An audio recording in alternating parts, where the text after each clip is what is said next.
was to President Ghani and Chairman Abdullah at the White House in June, and again when I spoke by phone to Ghani in July, we had very frank conversations. We talked about how Afghanistan should prepare to fight their civil wars after the U.S. military departed, to clean up the corruption in government so the government could function for the Afghan people. We talked extensively about the need for Afghan leaders to unite politically. They fail to do any of that.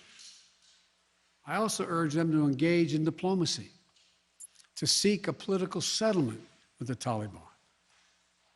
This advice was flatly refused. Mr. Ghani insisted that the Afghan forces would fight, but obviously he was wrong. So I'm left again to ask of those who argue that we should stay, how many more generations of America's daughters and sons would you have me send to fight Afghanistan's civil war when Afghan troops will not? How many more lives, American lives, is it worth? How many endless rows of headstones at Arlington National Cemetery? I'm clear on my answer. I will not repeat the mistakes we've made in the past. Mistake of staying and fighting indefinitely in a conflict that is not in the national interest of the United States, of doubling down on a civil war in a foreign country, of attempting to remake a country through the endless military deployments of U.S. forces.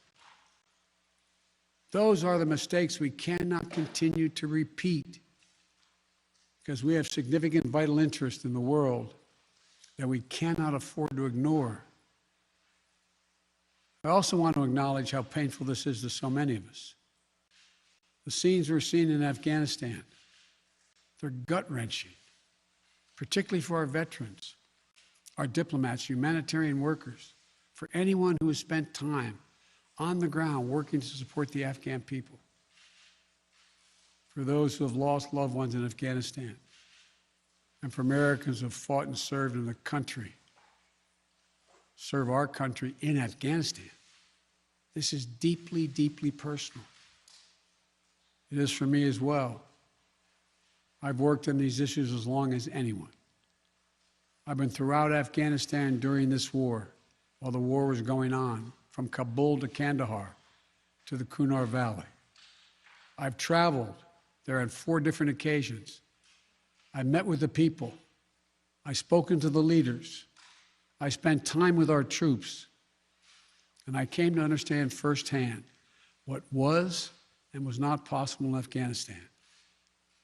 So now we're focused on what is possible. We will continue to support the Afghan people. We will lead with our diplomacy, our international influence, and our humanitarian aid. We'll continue to push for regional diplomacy and engagement to prevent violence and instability. We'll continue to speak out for the basic rights of the Afghan people, of women and girls, just as we speak out all over the world. I've been clear, the human rights must be the center of our foreign policy, not the periphery. But the way to do it is not through endless military deployments. It's with our diplomacy, our economic tools, and rallying the world to join us. Well, let me lay out the current mission in Afghanistan. I was asked to authorize, and I did, 6,000 U.S. troops to deploy to Afghanistan for the purpose of assisting in the departure of U.S. and allied civilian personnel from Afghanistan, and to evacuate our Afghan allies and vulnerable Afghans to safety outside of Afghanistan. Our troops are working to secure the airfield and to ensure continued operation of both the civilian and military flights. We're taking over air traffic control. We have safely shut down our embassy and transferred our diplomats. Our diplomatic presence is now consolidated at the airport as well. Over the coming days, we intend to transport out thousands of American citizens who have been living and working in Afghanistan. We'll also continue to support the safe departure of civilian personnel, the civilian personnel of our allies who are still serving in Afghanistan. Operation Allies Refugee, which I announced back in July, has already moved 2,000 Afghans who are eligible for special immigration visas and their families to the United States.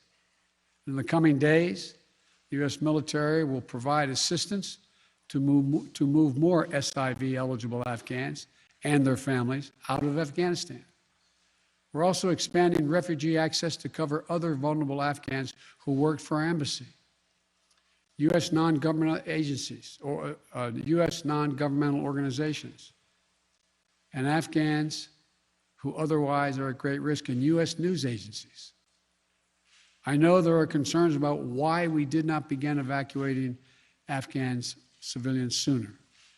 Part of the answer is some of the Afghans did not want to leave earlier, still hopeful for their country.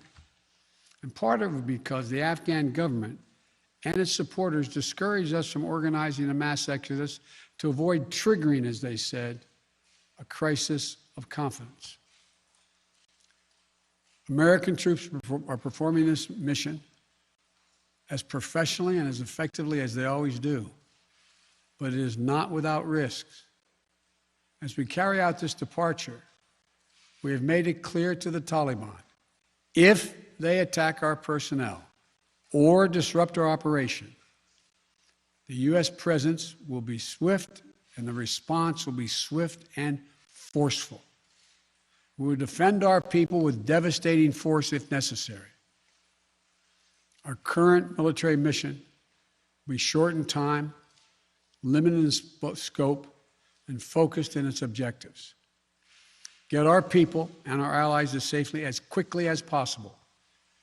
And once we have completed this mission, we will conclude our military withdrawal. We will end America's longest war after 20 long years of bloodshed.